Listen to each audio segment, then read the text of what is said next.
Պարոն Հարությունյան, սահմանահատման կնիքների, ելքի և մուտքի կնիքներից այլևս հանելու են նոյեմբերի 1-ից հանելու են Արարատի պատկերանշանը, խնդրեմ ձեր գնահատականը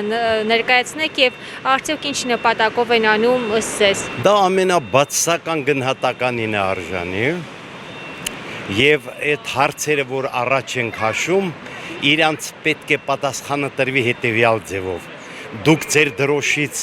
ինչու չեք հանում լուսնի պատկերը, դուք լուսնի նկատմամբ հավակնություններ ունեք, ինչու չեն այսպես ասում։ Արարատը այդ մեր պատմական լեռն է, մեր պատմության հետ կապված է, մեր երկիրն է եղել, այդ բոլորը փաստ է եւ ամբողջ աշխարհը գիտի դրա մասին։ Բայց արդյոք դա հիմա հաշտության գնացող բարեկամության իբրև ձեռք մեկնած համաձայնագիր ստորագրած, նախաստորագրած պետությունների մեջ նման հարցադրում անելը առնվազն աբսուրդ է եւ դա ցույց է տալիս Թուրքիայի եւ Ադրբեջանի իրական տրամադրությունը եւ նրանց դիրքորոշումը մեր նկատմամբ։ Դա մոտ 150-170 տարի առաջ մշակված հստակ հայոց ցեղասպանություն կազմակերպելու, հայերին ոչնչացնելու, նրանց ամբողջ ունեցվածքը, ես գեղեցկության մասին չեմ ասում մեր երկրի, նրա անդերքի հարստությունը, նրա պատմամշակութային հարստությունները,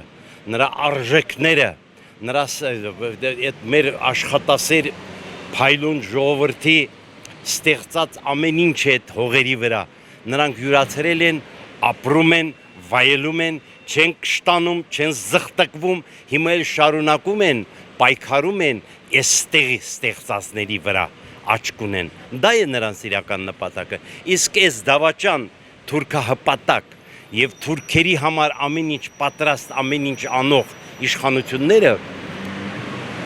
ոչ մի նշանակություն չեն տալիս եւ աբսուրդ է ուղղակի այդպիսի պահվածքը իշխանության գոնե իր երկրի ժողովրդի թասիբը պահելու համար, էլեմենտար ժողովրդի աչքից այդքան չընկնելու համար, գոնե իրանք պետք է էլեմենտար բաներ պահպանեն, նույնիսկ այդ սահմաններն են անցել։ Բոլոր կարմիր գծերը, բոլոր բարոյական գծերը, բոլոր իրավական գծերը, բոլոր պետությանը բնորոշ սահմանները սրանք ոտնահարել են։ Սրանք այլևս մեր երկրում իշխանություն կոչվելու իրավունք չունեն եւ մնալու իրավունք չունեն։ Սրանք անհապաղ պետք է հեռանան։ ՀԿ-ներից Արսեն Թորոսյանն էր անդրադարձել այս ամենին եւ նշել է, որ ամեն ինչ համապատասխանեցնում են իրական Հայաստանի գաղափարներին։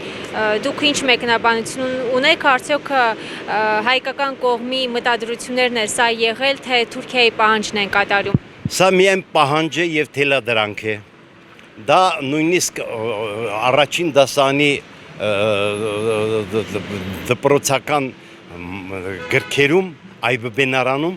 մաշտոցի նկարը չտեղադրելը, սա նույնպես այդ բոլորի նշաններն են։ Սրանք որքան ուզում են թաքցնեն եւ գաղտնի պահեն եւ իրենց էությունը, իրենց պլանները չբացահայտեն, բայց այնքան հիմար են, որ իրենց կամքից անկախ ամեն ինչ բացահայտում են։ Նախարար կոչեցյալը այդ ծիծաղելի ուղղակի տիկինա չեմ ուզում ես դրա նկատմամբ հանրային բացասական բաներ ասեմ, որին արժանի է նա։ Ասում է QR կոդով թող երեխան բացի, իր դասագրքում տեսնի մաշտոցի պատկերը։ Ասում եմ, սրանք աբսուրդի թատրոնից են սրանք։ Սրանք աբսուրդի թատրոն, որտեղ մի դերասան է։ Մնացածը բոլորը կամակատարներ են։ Հնազանդ, անինքնասեր, ազգի դավաճան, ինչ խոսք ասես սրանց կարելի է ասել։ Սրանք այդ կատեգորիայի մարդիկ են եւ սրանք տանում են մեր երկիրի կործանման։ Նայեք հլը, ամբողջ Եվրոպայում ման են գալիս։ Միտեղ մի սահման չկա, միտեղ որևէ պատ չկա, Փարիզ չկա։ Այս խղճուկը Տաուշի մարզում բոլորս իմացանք, թե ինչ արեց։ Հիմա օրինակ է բերում եւ այդ ցանկապատը, այդ ցանկապատերով բանակը երաշխիք չի անվտանգության, պատը երաշխիք է։ Խելքիս աշեցեք։ Այդ ասելու բան չկա։ Եվս մեկ հարց, արդյոք Արարատի պատկերանշանը, որ հիմա կնիքներից հանում են, սա շղթա չի տա նաեւ նրան, որ զինանշանից հանեն։ Բնականաբար դա ամբողջությամբ նույն տրամաբանության մեջ է, նույն շղթայի տարբեր օղակներն են, էտապայնության ուղակի խնդիր կա ստեղ, որոշ ժամանակ մի քիչ շուտ, մի քիչ ուշ, որը մի քիչ շուտ, որը մի քիչ ուշ, դա բոլորը այդ նույն ծրագրով գնում է եւ ուրեմն ամեն ինչ հարմարեցվում է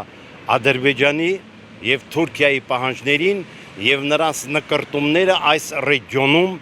իշխող, տիրող եւ ուրեմն ոչ միայն իրենց պանթուրքական ծրագրերի իրականացման, այլ մայրցամաքային հավակնությունների ձգտող պետությունների պահվածք է սա։ Իրանք ձգտում են, որ այս ամբողջ ռեգիոնում, Մերձավոր Արևելյան շրջանում, Միջինասիական հանրապետություններում ամբողջ այս տարածքը, նույնիսկ նրանք Ադրբեջանը այնքան է լկտիացել իր չափը կորցրել իր նախագահով այդ խղճուկ, որ վախենում էր թե Ռոբերտ Քոչարյանի հետ խոսի։ Այնքան է լկտիացել, որ արդեն պատրաստվում է մի կողմից Իրանի հետ կոնֆլիկտ եւ ռազմական գործողություններ սկսելու, Ռուսաստանի դեմ երկրորդ ճակատ բացելով եւ մի կողմից էլ ողջույն, մի կողմից էլ Դերբենդում Դաղստանի հետ։ Այսինքն այնքան լկտիացած, այնքան իր չափը կորցրած է, որ նա իրեն պատկերացնում է, որ միաժամանակ կարող է եւ Իրանի եւ Ռուսաստանի հետ պատերազմի մեջ մտնել։ Սա մոտավորապես այն ֆենոմենն է, որ դրսևորում է Իսրայելը։ Իսրայելը այդ մի խղճուկ, այդ մի կովին նստի տեղի չափ պետությունը ամբողջ արաբական աշխարհին շանտաժի է ենթարկվում, ռմբակոծում է տարբեր էլ Կատար, բոլոր տեղեր մի խոսքով, այդ ամբողջ Սիրիան ոչնչացրեցին։ Հիմա էլ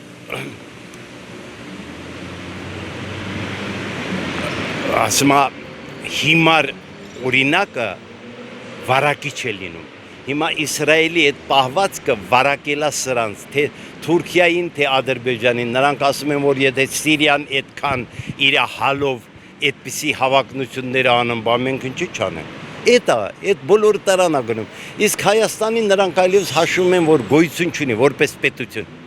Հաշվում են, որ իրենց կամակատարն է, իրենց իշխանություններն են, իրենց թելադրանքը ամեն ինչ կատարվում այնպես, ինչպես ճիշտ են համարում, նրանց խոսք են առարկող, ընդդիմախոսող, ոչ մի տրամադրություն, ոչ մի ցանկություն չկա։ Էս է իրականությունը։ Ես ուղղակի գտնում եմ, որ պետք է ոտքի կանգնենք անհնազանդության ամբողջ ազգով եւ ուրեմն միասնական մենք բոլորովին կողմնակից չենք, անձամբ ես կողմնակից չեմ, որ այս իշխանությունները այնքան հիմար գտնվեն, որ ուժ կիրառեն, կամ այն ուժը, որ ներկայացնում են այդ ուժային կառույցները, որ կարող են իրենց ժողովրդի դեմ ուժ կիրառել, ճիշտը նա է, որ իրենք իրենց չափը իմանան, իրենք կամավոր հանձնվեն, թողնեն, երկիրը մաքրեն եւ որքան կարելի է քիչ կորուստներով մեր երկիրը վերականգնվի, իր վերքերը ապաքինի եւ իր պետականությունը վերականգնի եւ ճանապարհը մենք ոչ մեկի հետ կռիվանելու խնդիր չունենք։ Այդ հիմարություններ են, որ ասում են մենք գնանք պատերազմի կուսակցությունները, ռևանշիստները գալու են եւ պատերազմը սկսվելու է։ Սա զուտ ագիտացիոն, այսպես ժողովրդի մոտ սարսափ ստեղծելու բան է, ուրիշ ոչ մի բան, ոչ մի հայ մարդ պատերազմ չի ցանկանում։ Մենք մեր խնդիրները մեր հարևանների հետ պատերազմով լուծելու տրամադրություն չունենք։ Մենք գիտենք մեր խնդիրների լուծման ձևը եւ միջազգային ամբողջ հանրության առողջ հանրությունը, քաղաքակիրթ հանրությունը մեր կողմն է, համակրանքը մեր կողմն է եւ մենք մեր աշխարհում ընդունված միջազգային չափորոշիչներով, օրենքներով, կարգով, կանոնով մենք մեր խնդիրները կարող ենք լուծել։